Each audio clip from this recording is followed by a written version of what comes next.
New York Harbor and one of the most famous, iconic landmarks on planet Earth, the Statue of Liberty.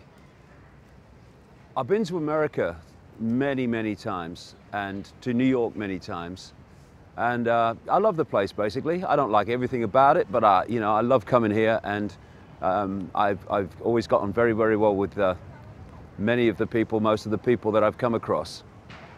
But coming this time, as soon as I landed in America, in San Francisco, through to Cleveland and down to New York, I've just felt a different America, a much more anxious America, a more fearful America, and certainly walking around New York City with the protests at Wall Street and everything, it is a very much more than ever before police state America. When I first came here in the 1990s, I was taken aback by the number of police with guns there were, and park police that carried guns, and it's like, what's going on? But that was as nothing compared with the police state that America is becoming. Indeed, the world is becoming, but America is certainly leading the way. And America, for me, is such a mass of contradictions. It's so topsy-turvy in so many ways. And even the Statue of Liberty, it on one level has this image, obviously, of being about liberty, about being the flame of liberty. But it was given to New York by French Freemasons in Paris that realized and knew very clearly what it really represented. There's a mirror image of the Statue of Liberty on an island in the River Seine in Paris, and it is the goddess of Babylon, the ancient goddess worshipped by the Illuminati bloodlines that I've been exposing all these years, the bloodline families that are behind this global control system that is behind the kind of police state, emerging Orwellian state that I've just been talking about. And thus, we have an iconic image representing freedom when it represents the ancient goddess of the Illuminati, going back to ancient Babylon and that whole ancient period. And if you look at the way the goddess was depicted, it had the spikes around the head, just like the Statue of Liberty. And the sun god, probably when you look at it, probably the Saturn god of Babylon was Nimrod, and Nimrod was depicted as a flame or a lighted torch, held of course by the Statue of Liberty, and the lighted torch is one of the great symbols of this Illuminati bloodline network. And when I look at America, I see so many other topsy-turvy, it seems to be one thing when it's another. Just over there is the emerging Freedom Tower on the site of the World Trade Center. And it's the Freedom Tower. It's about a representation of freedom, when actually it's being built on land where the two towers stood that were brought down by this very network in an engineered fake terrorist attack. It was a terrorist attack. We're not the kind that they're telling us it was. And that event on 9/11 has been used to dramatically delete freedom in this country through the Patriot Act and the Orwellian state in general that's been justified by that event and others that have followed. What has been justified is a global war on terror in which vast numbers of people, mostly with brown faces, innocent civilians and children, have been slaughtered, justified by the need to react to a terror event just down the way from here, which was actually engineered by the very forces that are now telling us and have told us that they have to go and invade this country or invade that country and delete our freedoms to save us from the people that did that, when they were the people who did that, along with Mossad, and British intelligence would have been in there somewhere. It usually is. And a couple of things that I've noticed since I came to America, and one of them was like brought to mind this week. And there are two of the major programs that hold this country in servitude and have since its creation. One is the the God program, where, of course, the early settlers were the Puritans, you know, the Puritans, no laughing, no dancing, no music, no nothing. And that religious program, starting in the early days, right at the start, has come through and dominates the psyche of so many people in this country. It saddens me. I mean, people might not like this, but, you know, speak your truth and take it as you will. But it saddens me to see how the Christian program, especially the extreme Christian program, has gripped the minds of so many black people in this country. When it was the very religion of the slave owners that was imposed upon the slaves as part of the process of suppressing them and bringing them, you know, in control and servitude. And now I see evangelical black ministers and preachers who seem to have learned the art of preaching from the same preacher school, because they all deliver it in the same way, that are Bible bashing and bashing a religion and promoting a religion that helped to enslave the people that were brought over from Africa and so on. I find that so sad, that the control system of the slave owners has been taken over by the people that come from the former slaves. But there's another one, and I've been aware of this since I was a kid, funnily enough, long time ago.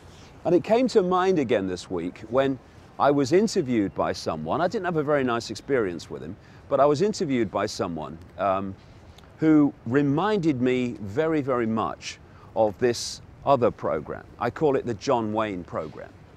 And John Wayne, for people who are much younger than me, was, again, an iconic movie actor in this country. And again, one of contradiction and topsy-turviness, because John Wayne became a war hero in this country, and a national hero in this country, particularly a war hero because he specialized in cowboy movies and war hero movies. He became a war hero while never hearing or seeing a gunshot in anger. While the young people of America were the other side of this ocean, getting killed and killing others in real combat, things like the D-Day landings and so many other combats in Europe in the Second World War. John Wayne was on a movie set in Hollywood having makeup put on before his next scene. And yet he became the symbol of America, as so many people have been programmed to see America. And this is very, very, very important, I would suggest, to so much that's been allowed to happen, and so much that has happened, justified and supported by this John Wayne mentality I'm talking about. John Wayne played basically one character in different situations, usually with a cowboy hat on or a military uniform. He was the good guy. This was the persona. He was the tough, strong, tough guy, but with a heart of gold. He was the man who was coming in, the tough, heart of gold, man of justice and fairness, who was coming in to sort out the bad guys. And that, take that to what we're seeing today, and what we've seen decade after decade after decade. Because I hear American politicians and other people in America talk about America standing for peace. America does not stand for peace. Vast numbers of Americans do, individually. But as a country, as a unit, it does not stand for peace. If you put into Google American wars since 1776, and you look at the list of them to present day, it is absolutely staggering. And far from being a government, a military of peace, it's been one of slaughter on an unbelievable scale, one of slaughter of the innocent and acquisition of resources and countries as a result of the slaughtering of the innocent. And this has been justified by the John Wayne mentality. I mean, you just look You know, go on the internet or something and look at the Obama speeches justifying the pepper bombing of Libya and sending NATO in there, dominated by the American military, the American Air Force. And you will see a John Wayne speech. This is America. We're a country of peace. We don't go into war lightly. But yes, you do, and have done decade after decade after decade. How has this been justified, and how has so many people explained it away and supported it? Because just as Obama justified the slaughter in Libya, it's been basically, we are America, brackets John Wayne. We are the tough guy. We have the big military, and we're the biggest military in the world, but we have a heart of gold. We only want to help people. We only want to protect civilians from these bad guys. We're going in there to sort the bad guys out. Oh, if only John was here now. He is. John Wayne was supposed to have died in 1979. The program that is John Wayne, that is such a, still today, a massive manipulator of the national psyche and the national perception and self-identity of America, is still there, almost as powerful as ever.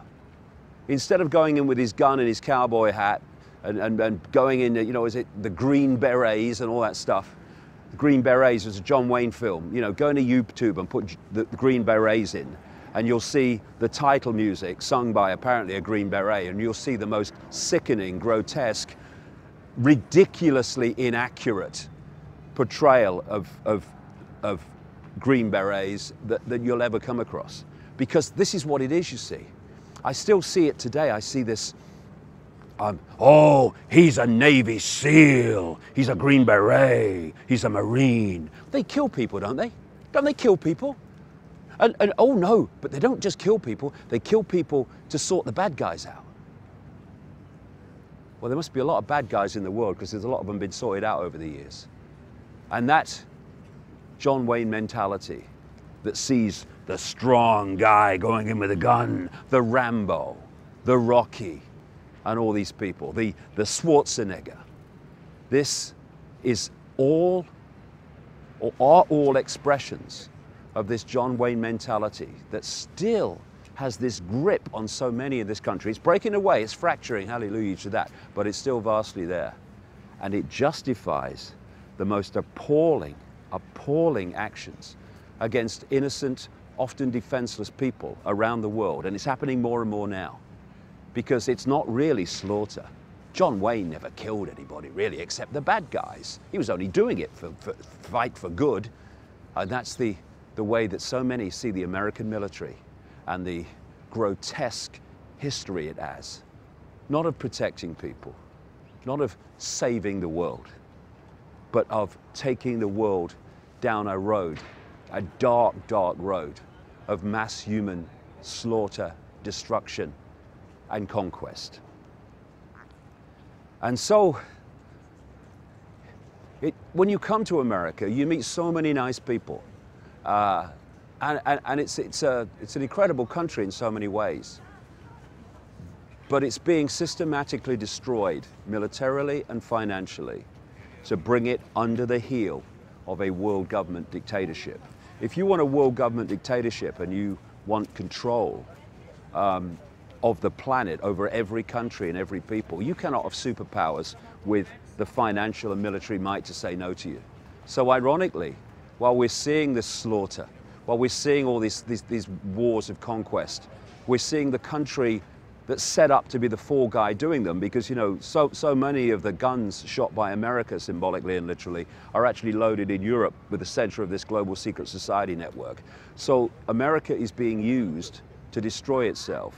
And you know, every year, if you add in all the costs of the American military, all the hidden costs, this country, when people increasingly are living in tent cities, are losing their homes, are losing their jobs, are losing their livelihoods, this country is spending in excess of $1 trillion a year on the military and overseas acts of slaughter and conquest.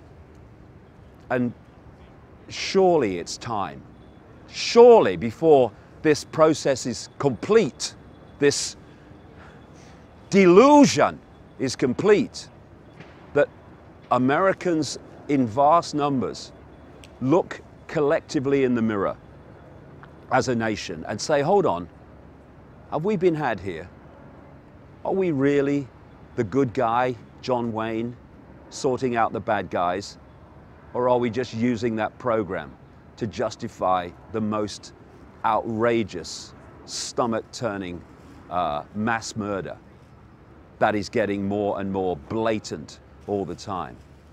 Because until these programs, the God program and the John Wayne program, are deleted and diluted, so many Americans will go on being manipulated to support action that ironically is designed to destroy the country they think they stand for, and to destroy the economy and the military that they thought was the strongest in the world. America is bankrupt. It's absolutely bankrupt. And until people start to realize that it's all been systematically done, then the job will be completed. I know some people might not like what I've said. Really, I don't mind, I don't care. I'm not here to win a popularity contest. I just want to say something because I think it needs saying. That is an illusion. And everything that's followed it has been an illusion in the sense of the self-identity of America as it's been programmed to Americans to believe in. And until we kind of take a step back and redefine self-identity of America and see what the game really is, persuading the people that America is the good guy, John Wayne, so that Americans will support this grotesque nonsense and mass killing, then like I say, the job will be completed. It doesn't have to be. It's still our choice, but only just.